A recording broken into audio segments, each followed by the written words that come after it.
Now, these aren't just beautiful pieces of artwork. Some of these can sell for hundreds, if not thousands of dollars, but you got to know a little something about them to be able to make that kind of money.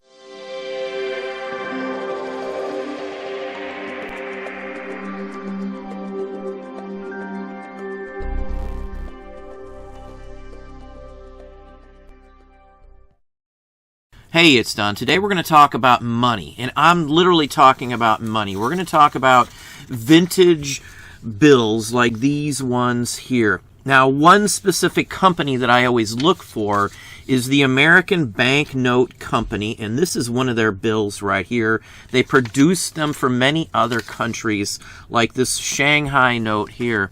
These are just a few examples of the hundreds of vintage bills we have in inventory right now. Many of these are worth some really good money. You'd be surprised at what some of these go for, old, new, or not.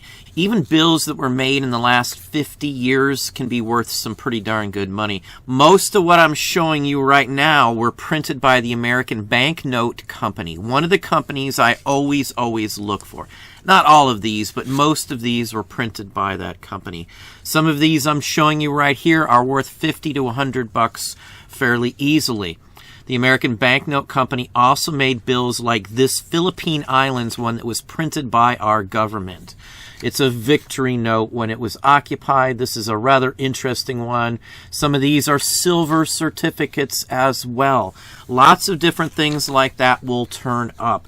One that I think many people are surprised is the quality of some of the earlier Mexican banknotes. They're highly collected and well sought after.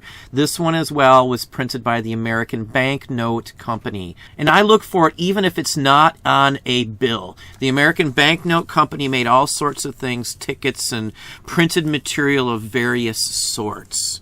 Now, I've just pulled open a couple of listings here just to give you an idea on some of these bills. This is an earlier one, 1914 Mexican banknote. Now, some of these are issued in specific states of Mexico. $157. So in many cases, just like in the U.S., if you had a state-issued note, it wouldn't be valued the same as, say, a national note. There are some local notes as well, so you've got to understand the difference. But this, again, is printed by the American Banknote Company. The quality, the style, you can see their name at the bottom underneath the price, the 20 pesos right there. Rather interesting, excellent work. It's highly collected because of the railroad, the design, the construction, and as well, as I said, who engraved this, which again is the American Banknote Company. A large chunk of these that were printed by the American Banknote Company were actually from Central and South American countries. We were right here. It was easiest for them to contract them out from us, our governmental printing business. And this again is an American Banknote Company. You can see it on the bottom. This is from Costa Rica from 1943. It doesn't have to be super old to carry the value.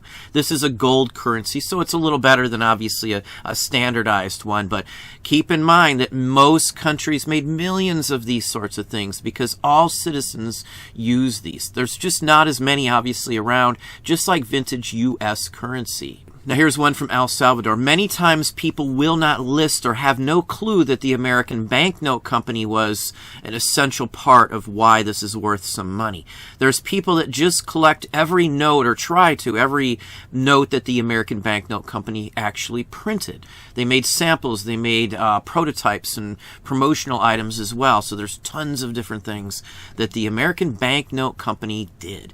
This note here sold for $1,500, and it's only from 1957-58. And yet another one. Now this is from Haiti. Another thing that people will collect is high denomination bills, like a US $1,000 note, a Canadian $1,000 note, a British $1,000 note. Even if they're like defunct currency, people like the larger notes. Maybe they're not necessarily collecting it for a huge value aspect, but for having a complete series of high value notes from various countries. Now here's a ticket from a boxing match from 1898. This is Corbett versus Sharkey. anything of this age printed by them will carry some decent value. You can see it right underneath the $20 mark that it says American Banknote Company. They made a ton of things. They were a massive big printer in this country for a very, very long time, and this is just another example of some of the items that they actually printed.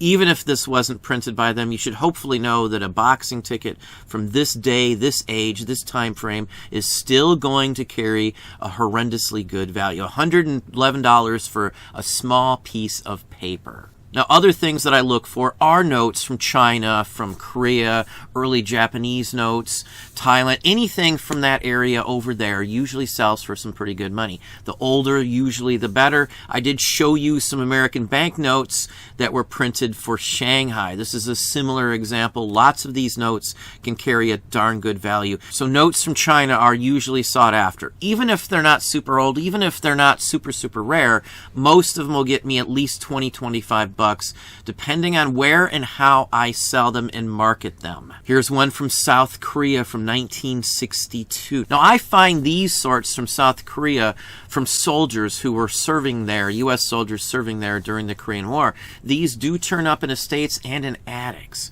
Usually not in this nice of condition, but they do still turn up. Higher denominations, there were less of them made, so they're usually worth far more, hence the value on this one here. It's a very nice, very fine quality looking note, to say the least.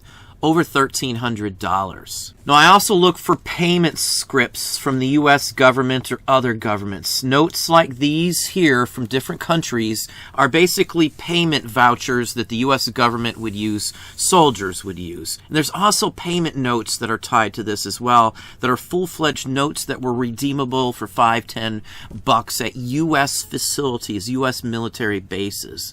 All of that sort of thing turns up in these sorts of purchases. Now, allied military currency and payment vouchers is a whole nother area that are worth some good money.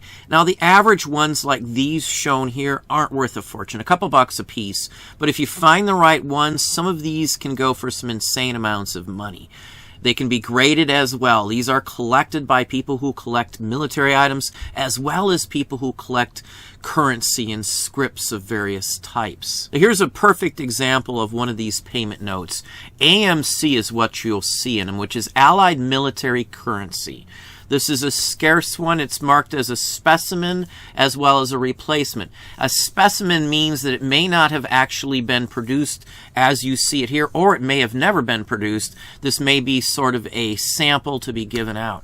It says replacement note, so again, it would be given to specific people. It would have actually replaced damaged or missing currency or a cracked plate or something along that line. $700 for these. So the common ones as well as the rare ones can easily be mixed together in a purchased lot from an attic, an estate sale, or even some military show or flea market. Now, there are also MPCs, military payment certificates.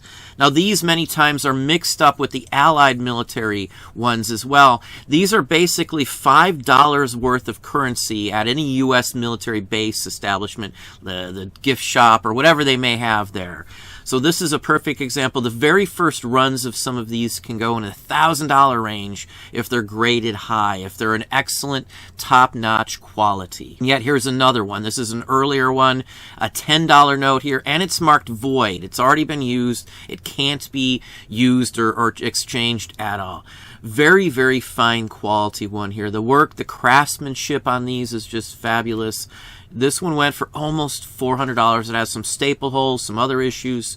It's voided, and as well, the condition isn't super, and it still went for almost $400. There's a ton of value in these. You've just got to pay a little attention to them. The back sides of these have just as nice of artwork on them as the fronts. It looks just pretty much like a $10 bill, and that's what it was used for. $10 in U.S. currency. Pretty much anywhere our military, our government had a base, a soldier could use these on base, just like money, basically. Well, there we have it. Hopefully that gave you some ideas, some thoughts. If you enjoyed this video, please hit that like button down below. You can also hit the bell icon to be notified if I post new content or go live. Subscribe and tell all your friends.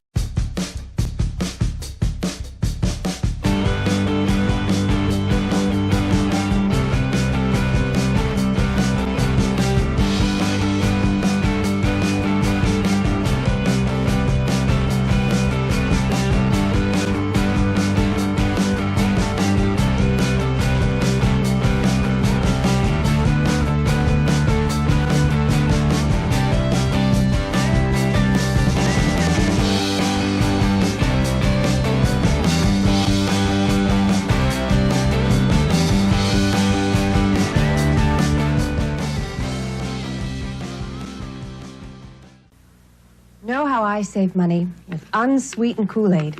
And sugar, just like my mom did. I remember how she'd mix a big pitcher full.